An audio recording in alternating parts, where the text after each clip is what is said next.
Today I'll show how to use Dzine AI. Let's start by creating a new project. First, choose an aspect ratio. At the top, you'll find the toolbar, and over on the left are all the main AI features for the canvas. First, let's try text to image. Choose the style that fits your project.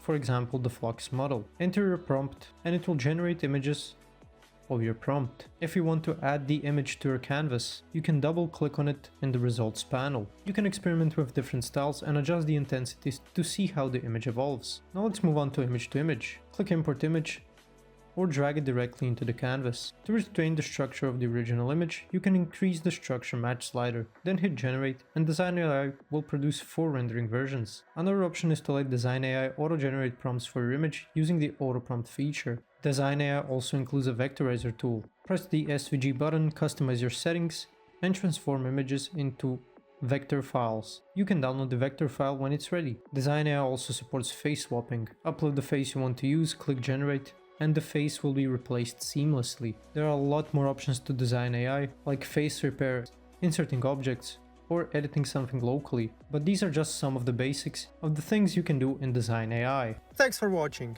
If this video was helpful, please like and subscribe to our channel for more tips and tutorials.